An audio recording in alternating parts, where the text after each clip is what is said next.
This is episode 2 of Entrepreneurs for a Change. If you like this podcast, please subscribe to our mailing list at entrepreneursforachange.com. Are you ready to be the change? If so, you've come to the right place. You're about to join a movement of entrepreneurs who are empowering people, saving the planet, and turning their passion into profits while creating the lifestyle of their dreams. If you don't believe us, check out our website at entrepreneursforachange.com. A place where you can be inspired, mentored, and supported by a tribe of change-making entrepreneurs just like you.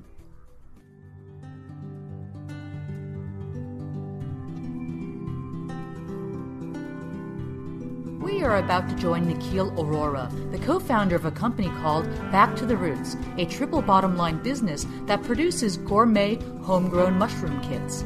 This amazing company has, among many fantastic achievements, diverted and reused 1 million pounds of coffee grounds from landfills, helped customers grow over 250,000 pounds of their own fresh mushrooms, and created 21 urban green-collar jobs in the West Oakland community. Now, Back to the Roots started off as a college business idea and a bucket of mushrooms grown in used coffee grounds. Nikhil will share with us their highly entertaining entrepreneurial journey from the early days of collecting used coffee grounds from local coffee shops, how their urgent ad in Craigslist turned their mountain-sized heaps of coffee ground waste into a lucrative sideline business, and how their partnerships with Peet's Coffee and Whole Foods helped them grow to the $5 million business they are today. Okay, Nikhil, I'm so glad that you're here to join us today to share with our audience the story of your guys' phenomenal success. So if you could tell us more about your company, how Back to the Roots came to be, that would be fantastic. And please also let us know what products you guys sell. Because I know you've got the really cool gourmet mushroom kits, but it seems like you've branched out to other products, and would love to understand too the inception of your business idea. So where and how did you come up with this awesome, creative, sustainable business idea, and what it took to get your startup idea off the ground? Absolutely. Well, first of all, thank you very much for having us on here. This is really exciting. And I can give a quick background at first, just in terms of how we got started and how we kind of ended up being a full-time urban mushroom farmers. And it's actually a kind of funny story. It was our last semester in college in 2009, where Alex and I were actually both at UC Berkeley. I was an undergraduate business poli-sci student. He was an undergraduate business education student. And Alex had an offer to go into investment banking in New York, and an offer to go into consulting in San Francisco. And I think you know what you're doing and about to graduate. And 2 months before graduation, they were sitting in a business ethics class. And we hear a professor bring up, which, looking back now, a pretty random fact, that you could potentially grow gourmet mushrooms on entirely recycled coffee grounds. And I think something about the idea of kind of turning waste into food and jobs got us both excited. And we didn't know each other at the time, but both reached out separately to our professor. And she's like, hey, that's kind of cool. Do you have any more information? And he emailed us both back separately. I have no idea, but this other kid asked me about it too. You guys should link up. And Alex and I both met up and just started kicking around the idea. And eventually it was right before spring break that we decided, what the heck, let's give it a shot. And ended up planting these 10 test buckets, literally kind of Ace Hardware paint buckets of mushrooms filled with coffee ground and some mushroom seed. And we come back from spring break, and out of these 10 buckets, 9 of them are just completely contaminated, but one of them just has this gorgeous bunch of mushrooms growing out of it. And I think that was really the first time we saw that this idea actually, has something to it that could actually work. And we ended up taking that one bucket around to a local restaurant called Chez Panisse and got a chef to try it out there. Actually, Alice Waters is one of the most foremost people in this local food scene, and she became really supportive and got her head chef over, tried them out, and they kind of like, oh, these are delicious. And that same paint bucket over to their local Berkeley Whole Foods, and kind of walked into the produce department with a paint bucket of mushrooms, and those guys became really supportive as well, and ended up getting a small $5K grant from our chancellor a couple weeks before graduation, and said, you know what, we got mushrooms that taste good, we got some possibility of demand from Whole Foods, and $5K in our pockets, so, forget investment banking, forget consulting, full-time mushroom farming it is. So I ended up diving right into it. Wow, so you guys were actually en route to embark on a traditional, business management career, and now you guys are growing shrooms in East Bay. Exactly. The fraternity kitchen, right? Quite the change of direction, but we wouldn't have it any other way looking back. It's been awesome. Dude, I have to say that shroom growing just sounds way more interesting than being like a top 5 management consultant. Right. It's been a blast. It's definitely been a roller coaster, but been a ton of fun, and still doesn't feel like work. Just still feels like something that's excited every morning to wake up and get to it. So what kinds of mushrooms do you guys grow? Yeah, so we started off with the fresh mushrooms and then loose wholesale ones for the produce departments, and we're growing oyster mushrooms right now, which by far are the best on coffee grounds. And as we started off with the fresh mushrooms, actually along the way that we had a lot of people from our community and our customers asking us, like, hey, that's kind of cool, but can we take this one step more locally? Can we do this ourselves? Can we do it at home? And that's really where the idea of the Grow at Home mushroom kit came about, which is now our primary product, and it's an oyster mushroom kit. It's all grown on entirely recycled coffee grounds, in this case from Peet's Coffee, our primary partner on the supply side. And it lets you grow about 1.5 pounds of fresh oyster mushrooms in as little as about 10 days. It's super quick, super easy, and our vision with this is really to serve as like an inspirational, educational tool that can get everyone excited and kind of empowered to grow their own food, and something where you don't need a green thumb or a big backyard, but anyone, no matter where you are, no matter your expertise, can grow their own food. And we've been really excited about kind of building a movement around to connect people with the food again. That's really cool. So you guys have oyster mushroom growing kits. Are you going to branch out into other kinds of mushrooms, like maybe chanterelles, or is that the one that kind of lends itself to be most easily cultivated at home? This definitely caters itself to being most easily cultivated. And right now, I think more than other types of mushrooms, I think we're looking at other types of products in this grow at home space. And we really called our company Back to the Roots. It was never X, Y, and Z kind of mushroom farm.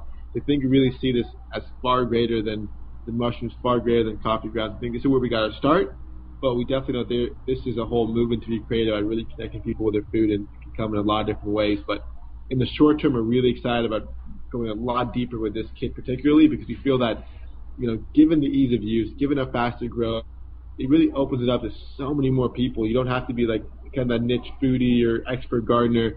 Right now it kind of fits the foodie demographic, the gardening demographic, the families, kids, science projects. They're kind of a fun gift to get someone else excited about fresh food who otherwise wouldn't be. And I think it's been cool to kind of see that translate into retail too, where we're selling in Home Depot now, we're selling in Whole Foods, in science classrooms and school fundraisers and gardening centers. It's so cool to see how this one kit, this one product can connect so many different people around this concept of growing your own food locally and fresh. So, going back to the different product lines, you guys have this vision to actually expand into other kinds of homegrown products too, right? Is that in your product development plan?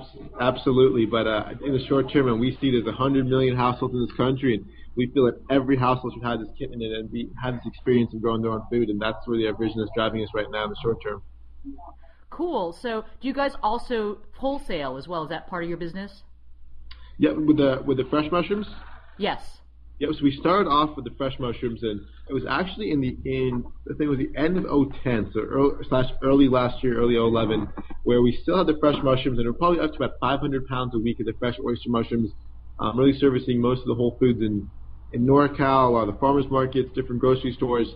And to be honest with you, we were about 2 weeks, so I'd say, away from going out of business at that time of the year, end of 2010, early 2011, and we were still doing about 1,000 square feet of warehouse space, 500 square feet for the fresh mushrooms, 500 square feet for the kits, and still been really bootstrapping this whole operation. Haven't taken any outside funding yet, and it was looking back, and I think we were at that point where we were really kind of not putting our entire heart and soul and all of our energy to one of them, and they're both very, very different operations. The fresh growing versus the kits, which is much more of a consumer product. And at that point, we had to make a decision to really kind of pick one of these and focus and do it right. And we decided at that point that we were, far more excited about these kits now, because they kind of let us build a movement across the country and connect, thousands and thousands of people versus just, even in 10 years be like a 5-mile radius mushroom farm if we'd gone on the fresh route. So we actually have largely discontinued the fresh mushrooms. Still go just a handful for like local restaurants and things like that, but really primarily focused on the mushroom kits now. Cool. So this bootstrapping business cost you guys $5,000 to get off the ground, and that was something that you received as a business plan, competition prize, or how did you get that initial funding?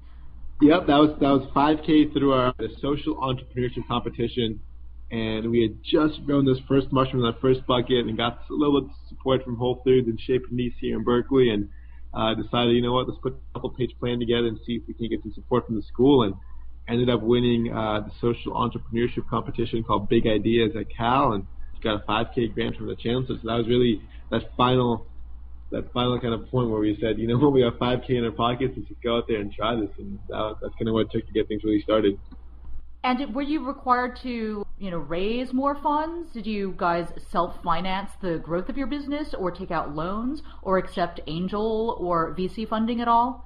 Sure. So far we have not taken any angel or VC funding. We have been really lucky and fortunate to win a couple more business plans since. We got a $50,000 grant from the Miller Coors Group. They had an urban business plan competition, and another $50,000 grant / prize money from the Hitachi Foundation, who had a social entrepreneurship competition. And then since then, we actually got a loan for $25,000 from Whole Foods itself, which is really, really cool, and awesome program they have to support local farmers. And that kind of got us through our initial stages of growth, and just very recently finally became, quote unquote, bankable, and now have a credit line from a local bank, One Pacific Coast Bank here in Oakland. So those social enterprise business plan competitions, $50,000, was that cash? That's quite a nice chunk of change. Yeah, it is. Personally, we are really, really thankful to both organizations. There's really cool programs we both put together, and I really recommend that any other social entrepreneurs out there take a look at them. It's an annual thing, and it gives you great resources, great networking, mentors, and of course the cash prize as well, which is always invaluable as you look to grow a business. So when you decided you were going to go after social enterprise business plan competition prize money, do you have a list? Do you have a list of those competitions that you guys targeted, or did you just kind of fall into the ones that you got into? Was it a very strategic decision, like, okay, we need more money, let's do some research, let's come up with 10 business plan competitions, or we're going to give it our all and apply to those competitions? Honestly, we were very new to the space, and a lot of it is people, friends, community members forwarding things along to us, or we heard about it somehow, and we're still at the point right now where we feel we're trying to get the word out and trying to get support, and we applied as much as anything we hear about we're applying to. It can't hurt. At the very least, there's nothing wrong that can come from it. We can't lose anything, so we applied as much as we can, and you win some, you lose some, but those two have been awesome organizations, and so I think as people start knowing you're up to in your community, they kind of forward along opportunities to us, and we just fill them out and fill them out and apply. So can you tell us all the different ways that makes your company, Back to the Roots, a sustainable business?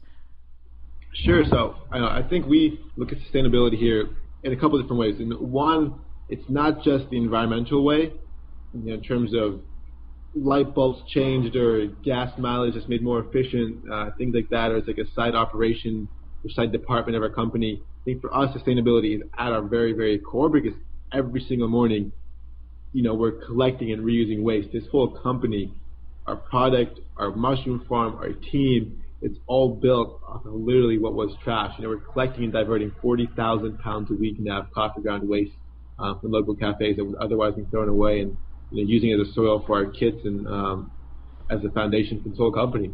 So it's something we really get excited about. And every morning it's so cool to see this van and truck fulls of waste coming into our farm and serving as the foundation for this whole company. It's kind of invigorating every morning you see it. So that's a big thing that we always want to, really kind of continue to strive on, is making sure sustainability is something at our core of every product we do, all our processes. It's not just like a side kind of department, as we go in the future. And the second big thing is that, we look really at sustainability not just environmentally, but also I think financially in terms of our team and our employees, and just making sure we're creating a livelihood for people that's sustainable as well. And for us, that means, financial literacy courses for our team, English classes for our team, really linking up with our local banks and making sure that we're offering all the best services possible to our team as well. And I think the third thing is sustainability in our community, and that's something where we're always trying to work on offering as many, getting involved as much as possible in the community, be it donating our mushroom compost, doing workshops in schools, inviting schools out to our farm to really kind of learn about what we're doing and hope to inspire other kids as well. And to us, all of that is sustainability, and it's something that we try to kind of live by and always strive for. So would you imagine, or would you describe your whole process to be a cradle-to-cradle process? Like the impact of your business as being pretty close to zero impact, or are you still working on it? Yeah, I think at our core, I think it is. I think the bulk of what we're doing is, the most of our product is the coffee grounds, and get that at home. You grow your mushrooms, and then once you're all done with that, your leftover waste from the kits, the leftover coffee grounds, mixed with the mushroom roots, turn into a really rich soil amendment for any of the plants at home. So you can kind of add more value to that in some sense. It's like the waste of waste still has value to it. So I definitely think that's a big part of who we are. But at the same time, we're always looking to improve ourselves. We know that there's countless other ways we can become more sustainable, more efficient, with energy and resource-wise. And we're constantly looking to improve our packaging, improve our products, improve our warehouse operations. But I think we are excited about the fact that at our core, it's kind of taking waste, adding value to it, and then our own waste to sell something that people can, reuse. So I have this image of you guys in my mind in the early stages of your startup as going from one local Peet's coffee shop to another with a wheelbarrow collecting big garbage bags of coffee grounds. And I'm really curious about what the logistics are of collecting all this waste from coffee shops. Like, what was it like for you guys in the beginning, and how did you scale that? Yeah, your image isn't too far off. That's the cool thing about it. So literally, we're going in there every morning with with a dolly and picking up their waste every morning. And we started off at one cafe, and it's funny because when we first started off, we didn't really know how they were going to react. We kind of went in kind of nervous and anxious, like, we're going to ask for the coffee grounds, what are they going to say? And I still remember the first time we asked one of the cafes, the one right next to our campus in Berkeley, and the barista was like, absolutely, you can take this from us. And we kind of quickly was like, hey, this is clearly an issue that they don't want to deal with. Waste is a big, big problem, and they were excited to get rid of it. And, I think one of the hardest things at first was really training and working with all the stores to separate their waste and, separate the coffee grounds out into a kind of separate bin, because we don't want to collect, everything else. So that takes some kind of work and training with a lot of different local cafes. But once we got that set up now, in the back of every cafe we work with can have one bin for their, their trash, another bin for the coffee grounds. It says kind of mushroom guys don't touch, and we put all their coffee grounds in there. And every morning now, we start about 5 a.m. and have a morning collection route. We drive by about 30 cafes or so, and in some sense, we're like their valet trash collectors. We go into the back of the cafes, take this bin, put it on a trolley, bring it back to our van, empty out the grounds, put the bin back into the store, and kind of go on to the next store, and eventually bring it all back to our mushroom farm every single morning. So it's, I don't know, we are, in some sense, at our core, valet trash collectors for our partner cafes. How many pounds, or maybe it's tons now, of coffee grounds do you guys reuse per year? So last year we collected and diverted. It was actually a big milestone for us. We hit 1 million pounds of coffee grounds diverted and reused last year in 2011. And since then we've actually scaled it up quite a bit. And right now, at least, we're doing about 40,000 pounds a week per week of coffee grounds collected, primarily from Peet's Coffee. Wow, that's shocking how much coffee we actually consume. Yeah, it's pretty remarkable. Just every cafe just has these, I wish you could see just this big old bin of just tons of coffee grounds every single morning they're collecting. And and it blows our mind. Every morning we have this massive mound of coffee grounds in our warehouse, and it's cool to see. It's just such a tangible way to see how much waste there is out there, how much more value there is to it. So it sounds like this whole process of collecting the waste, that's a really huge input for your company. That whole process actually led to some pretty significant partnerships with your company. Can you talk a little bit more about your relationship with Peet's? Absolutely. So Peet's it's been one of the most exciting things for our company. Really, I think first just starting off with them, and since fostering a really, really deep partnership. And started off with just us collecting coffee grounds from them, a couple cafes, and as we started to kind of grow and scale up, they actually came back to us and kind of said, hey, you guys are here. every single morning at the same time that Waste Management is here. We're already paying Waste Management, so why don't we pay you guys to make this official?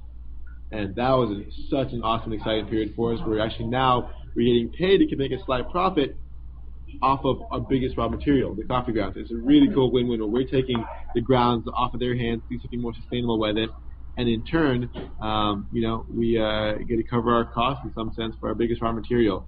So that was again the first kind of major step up in the partnership, and since then now we've actually started really partnering much more closely where every kit we sell has a $2 off coupon for a bag of Peet's coffee in our kits. We're actually cross-merchandising now in retail and grocery stores where we're putting our kits on their Peet's coffee racks in the grocery aisle, and they're putting their Peet's coffee bags on our mushroom kit displays in the produce department.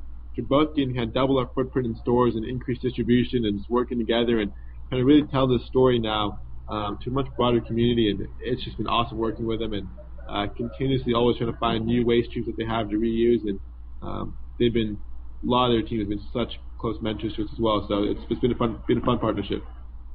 It's actually really interesting how this partnership just seemed to have evolved between your companies really organically, because some entrepreneurs really go after partnerships in a very strategic way, but this one almost kind of seems like it was, almost too good to be true. And I'm kind of curious, a lot of entrepreneurs, like especially successful entrepreneurs, they might come up with really great ideas and they might be really hardworking.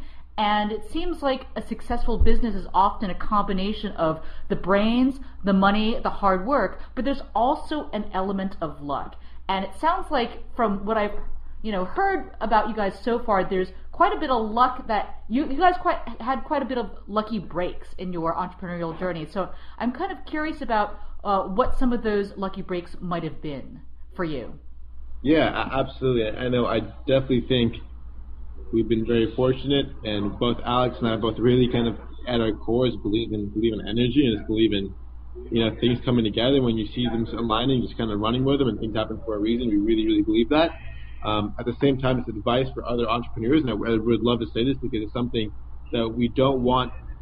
I think a lot of people look at this company and kind of realize and think, it's a matter of just a couple lucky breaks that happen, and it's funny too because a lot of times we don't talk about the countless other people that partially didn't develop or things that didn't work out, and I think the ones that do are really kind of highlighted, and it's really cool to see how they did work out and flourish. But I really believe that luck is something where if you work a ton, you put yourself in a ton of different opportunities, and by the law of just chance and probability, some of them are going to work out, some of them won't be. And I think to an outside perspective, the ones that do work out, it can look like you're lucky, but they don't see the other 99 failures that you had to get that one chance that can be considered lucky. So I don't want have other entrepreneurs lose spirit and look at this. This is just like a fairy tale. You guys are really lucky. I think it's just a matter. You put in the hard work.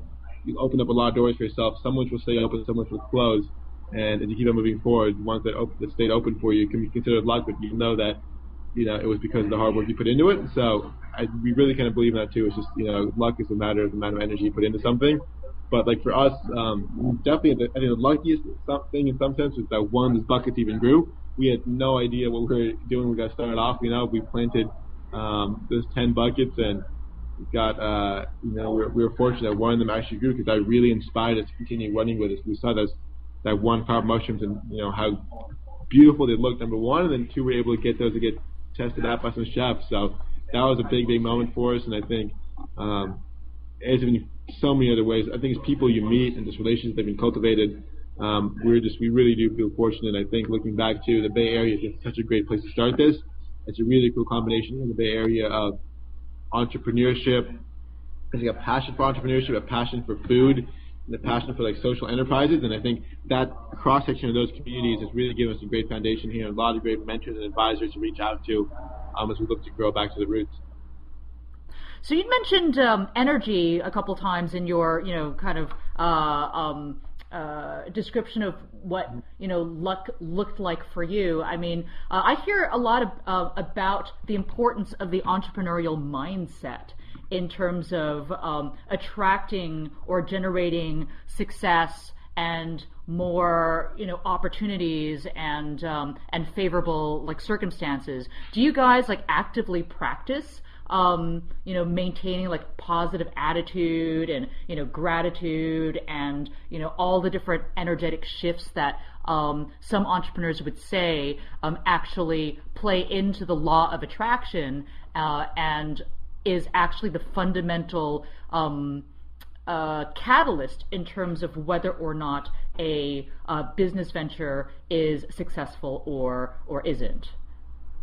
Absolutely. I think at least for us, Alex and I both really, really believe in that, like to our cores, in that, and we try to, obviously the analysis that goes into everything, but at the end of the day, we've made business decisions and, created relationships and foregone relationships, business relationships, based on that kind of energy you can feel from people. And, we try to surround ourselves constantly with that kind of positive mindset and people who share that mindset as well, because I think it's something so powerful. And I think we really believe in it, like positive energy and attracts other energy similar. I think it's allowed us to form some of these really cool partnerships, and we found people who really share that same vision and passion for the work we're doing. And I think it's an understanding that we have that if people come together with that same kind of energy and that same really optimistic look towards what they're working on, really cool things can happen. And we look to that as important, if not more important than anything else, in kind of creating new relationships for our business. So you have some really great partnerships. You have this one going on with Peet's Coffee. You also had one that kind of started off from the inception of your business with Whole Foods. Yeah, so are there any other, partnerships you'd care to talk about, and any advice to entrepreneurs on how to secure powerful partnerships like that? Yeah, I think the biggest advice that we could probably offer, I think it's more of a lesson we've learned, is that, number one, that's partnerships are by far the most important thing to grow a business. It's, people out there have been there, done that, kind of not replicating and spinning the wheel. It's kind of forming partnerships with people who've already done this work, are passionate about it too, and you can leverage each other's strengths. And I think two is that always looking at every relationship as a two-way street, even with your suppliers, your customers. There's always kind of value that can be added both ways, and it's something I think that's allowed us to really help grow and go deeper with our partnerships. We look at one of the main primary examples, Peet's Coffee, and go from just like a supplier kind of relationship to now one where we're going back and forth, offering value to each other, and it's let us go so much more deeper and have so much more confidence and trust in each other. So I think it's number one, like never undervaluing the power of partnerships, and two, always looking, even if something that looks one-sided, like how can both parties kind of offer value back here, and what kind of creative ways are there to work together beyond just that first impression that comes to mind. And I think with Whole Foods and Peet's Coffee, both of those have happened, and it's allowed us to kind of have two awesome partners for the long run. Some of my readers ask, where do I find partners? Do you have any recommendations on where aspiring entrepreneurs can find awesome partners? I know there's some, co-founder online dating sites and, Yeah. I don't know, for us, it's just been everywhere you look. We've had some of the coolest partnerships developed just from our community. The customers reaching out, asking quick questions, kind of pushing them and kind of see, like, making sure, why are you guys interested in kind of asking deeper questions to everyone who interacts with you. And, our soil amendment, which was the byproduct of our own waste, a lot of those partnerships with local gardening centers and nonprofit farms just arose with people, writing us one-line emails about, hey, what are you guys doing with your waste, and kind of pushing that deeper and kind of trying to build a partnership, or first a relationship and then a partnership out of it. But I think most of our, partnerships haven't come from actively searching for, is kind of understanding that anyone can develop into a really cool partner, and it's like kind of going in that with that mindset. And most of them just come from our community and supporters and friends and things like that who we've kind of had been fortunate enough to interact with, and just made it a point to continually push them and try to build that relationship with them. So how did you end up tapping into the power of your community? I mean, a lot of businesses often operate almost in isolation from the community around them, and you guys seem to have really grown and evolved very quickly through the power of the community support and feedback you've received. How did that happen or begin for you guys? I think a big part of it is making an active effort to, and I think we've always tried to be very open door policy with our operations and what we're doing, being very transparent with our community and offering tours all the time. And we host a lot of community events at our warehouse now. Anyone who calls, we kind of train our whole team to always asking more questions. How did you hear about us? How can we do what we're doing better? giving it ideas for us. And I think making it part of our culture to really taking that extra moment it's always worth it to take that extra moment to ask that extra question for someone, a supporter, a customer, a community member.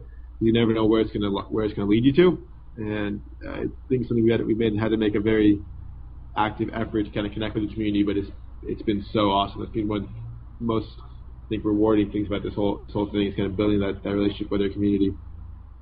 So the byproduct of your business, you actually have turned into a soil amendment product, which you now then make available to nonprofits and local farmers. Is that how that works?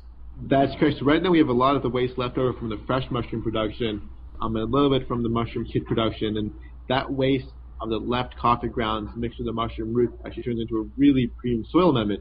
So we have a lot of leftover waste from the bulk mushroom farming that we're offer back to the soil amendment or compost. And then with the kits on an individual scale, you can't do that at home with the kits, but it's really cool to see that. And that all developed actually through our community kind of asking us, what are you guys doing with your waste? Getting a lot of inquiries from them and having, local farmers and gardeners kind of teach us that, hey, you guys should know your own waste is something really, really powerful and beneficial for other plants. And so now we kind of have it packaged up and are actually selling the soil amendment this spring in Whole Food floral sections across Northern California. Did you even know that your waste actually had value? I mean, how do you know this? I mean, I would kind of maybe, I don't know, terrible, but I would be inclined to landfill it if I didn't know that it had value to someone. Was there something did you sense that your byproduct had value to another group of stakeholders, or did you just discover it kind of fortuitously that, someone actually wants to buy this stuff? Yeah, it's actually funny story. So at our last warehouse, we were growing the fresh mushrooms and 1,000 pounds of fresh coffee grounds coming in every single morning, and we'd grow the mushrooms, harvest them, and then once we were done, we were left over with all this organic waste, this coffee grounds with the mushroom roots, and we knew we couldn't just throw it away. It'd be the same thing that cafes are doing. But we kind of had all this stuff, didn't want to throw it away, so we started building this massive mound behind our warehouse, kind of thinking, we'll figure something else to do with it. And it was a funny story because we got an email from our old landlord, and by this time this mound had grown a couple van car sizes. He was like, "This is disgusting, guys. The whole place it looks like trash. You have 2 weeks to get rid of everything. I'm canceling your lease. You guys get out of here." And we had nowhere else to go. We're freaking out. So we're like, "What do we do?" And we ended up just putting on Craigslist. Like, let's just see what happens. And no joke, within 2 or 3 weeks, had a couple months back order on our own waste because we had so many people inbound reaching out to us about it, and we were just blown away that people actually wanted our waste, and through that process started reaching out to them and learning more about it, and quickly realized that spent mushroom substrate is actually one of the most premium soil amendments out there in the market. Oh my God, never underestimate the power of Craigslist for community marketing. So you guys grew pretty fast. How many stores are you in now? Currently we're in, let's say, over 1,000 retailers nationwide, with the goal of hopefully being in about 4,000 to 5,000 by the end of this year. So are they all primarily Whole Foods and Peet's chains? That's actually been cool. So Whole Foods has about 300 stores nationwide. We are national in Whole Foods now. We just launched into Home Depot as well, which has been a big partner of ours, and a lot more kind of just natural food stores across the country.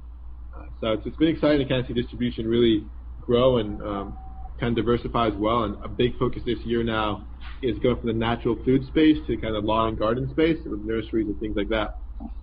Do you have any advice for aspiring entrepreneurs on how to get their product into these big chains? Yeah, I mean, for us, honestly, we went into this with absolutely no knowledge and no background in distribution or retail, and we walked into one store and just pitched the heck out of this product and convinced the store and the individual team members at that store that this was, something they should carry, and that kind of went up the ranks that way, and I think it has so much more legitimacy, and for big buyers a lot more traction if they kind of see their own stores, their own team members wanting this product. So we'd really suggest, trying to get in a chain, stop by one store and talk to those team members, talk to that store manager, convince them. If you can convince them, they can email the head buyers and kind of help you get actually into the system. But it's finding those key people who can vouch for you, because it's so easy, if not, to get lost in these massive questions. So it seems like you guys basically just hit the ground running yourselves. So you knocked on doors, you probably did a little bit of research, pulled up some numbers, you made some phone calls. Is that what it looked like for you guys in the beginning stages? Absolutely. It still does, to be honest with you. I mean, it's a lot of it's just one of the values on our wall is hustle, and it's just putting like a lot of work. And I think for us, it's just outreach. It's constant outreach, and knowing that you reach out to 1,000 people, only one might only listen to you, but as one person, you kind of do it again. And we spent a lot of time, our whole team is on the floor doing demos and talking to customers and building that buzz, one customer at a time. So do you still do a lot of it yourself, or do you actually have a dedicated employee whose job it is to get into more retail chains, who actually has experience, moving food products into stores like that? Yes, I mean that's one of the coolest things about this. If we have a team now, it's a business development team of 8 people across different cities across the country, but they're all pretty much in the same boat. If like young, couple years out of school, we're going down the kind of whole corporate route, and instead kind of knew they want to do something they're more passionate about, fell in love with this idea, and they're now out there selling mushrooms. But we're looking to hire more based on passion than experience. We believe we can kind of learn experience, you can figure that out. But we want people who are really, really passionate about this movement and growing this movement. And it's been fun kind of building up that team. And they've been the ones driving sales right now and driving awareness. I have to say, your product is awfully attractive. I mean, it comes in this cute, beautifully designed box, and it seems like the mushrooms just grow right out of it. That is so cool. How did you guys come up with that product packaging? And, how many iterations? You have several iterations of what your product looked like? Because I could imagine now going into a store with that adorable product, people would just, be all over it. But did you guys start off that way, or did it, evolve from something a lot less attractive like a, bag? It definitely evolved. It's gone through numerous iterations. Started off with actually, the way we grew the fresh mushrooms, we started off with these big, kind of clear plastic bags, almost the size of like a basketball, football, if you can imagine one. And I remember the first time we got really excited about these kits. We invited Randy, our regional buyer from Whole Foods, to our mushroom farm, take a tour, and we kind of showed him the whole process. And at the end of it, we were really excited to show him this mushroom kit idea we had. And we went these big, clear bags. Imagine this big bag of kind of fungus stuff looking inside. We had slapped a sticker on it from FedEx or Office Max that said mushroom kit, and Alex and I thought it was the most beautiful thing in the world. And we were really excited, at the end of the tour, hey, Randy, we'd love to show you this new idea we have. It's a go-to-home mushroom kit. And pull out this bag, and I will never forget this, because Randy looks back as like double takes, and he's like, guys, that's disgusting. No one's going to buy that. But, cool concept, but, go back to your R&D team and figure something else out. At that time, it was Alex and I, we're like, oh man, but, I think it was a great lesson learned, where it was, you knew the idea was there and he was excited about the idea, but we had to go back and figure out packaging and make this appealing, not just to that small niche of people who are into a big bag of fungus on their mushroom, on their kitchen windowsill, but actually make it accessible to everybody. And it was some awesome feedback for us, and definitely an eye opener. But it's been really cool since then, taking a lesson and trying to build a product that everyone can relate to. So do you find an in-house designer whose sole job was it to evolve the packaging of your mushroom kit, or was it community feedback? It was a lot of community feedback. I mean, at first it was just Alex and I on PowerPoint, to be honest with you, designing this thing, and that's what we thought that was a beautiful design. Looking back now, it's a good thing. Eventually we got connected with some awesome now kind of friends and mentors, but a company that's called In-House Creative Studios that does branding and packaging, and they should do a lot of branding for Whole Foods and Nordstrom's and Allegro, and they took us on almost pro bono and kind of really helped us out redo our packaging, and it definitely needed that expert touch to it. It's something, I don't know if you go on our website, we have some pictures, some of our videos of our old packaging. You'll see the transition, and it's something we started off with. There's a lot of text, a weird UV glossy green box that we eventually wanted to go away from, and something more natural looking and simpler, which is what the box is now, kind of a natural brown box, a simpler design and less text. And it's definitely something we've learned to be a big part of our vision, is really bringing good packaging and clean design to everything we're doing. And I think that's going to be a big part of driving this movement.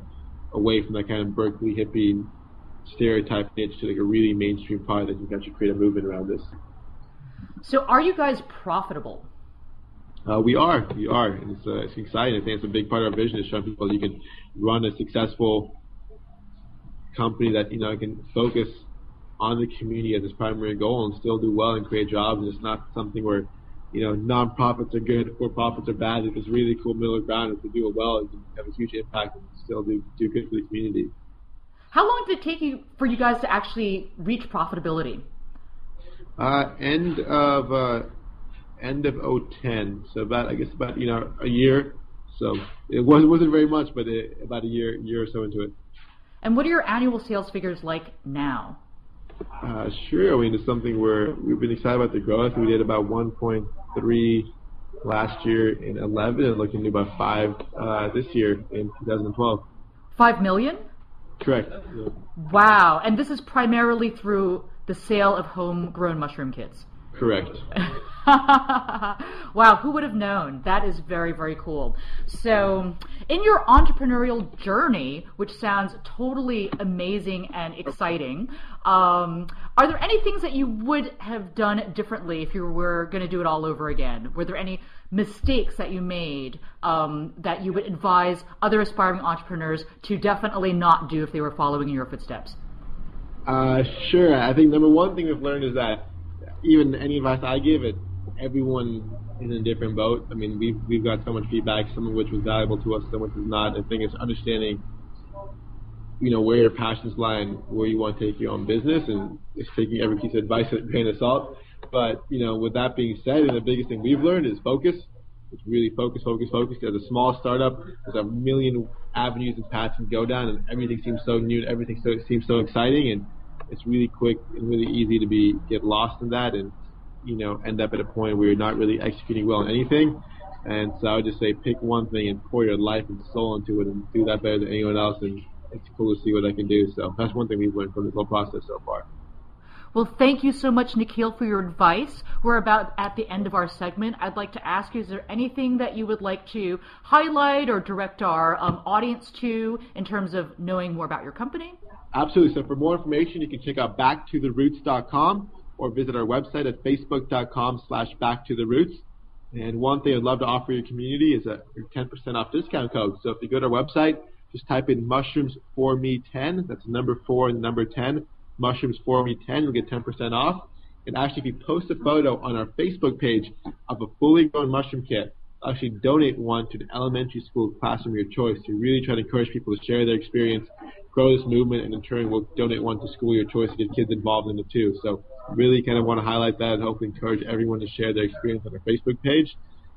Excited. We're always open to more feedback and questions and inquiries and ideas. So feel free to reach out to us on our Facebook page or shoot us an email. I'm excited to hopefully hear from people and just kind of work together. And I think we're all working with the same goal and vision. So excited to kind of work together and find other ways to partner with more people out there. Awesome. Beautiful use of social media engagement to connect with your community. Love it. Well, thank you so much for having us on. It's been awesome. So definitely excited to keep in touch and best of luck with the platform as well. Excited to be a part of it. Thank you.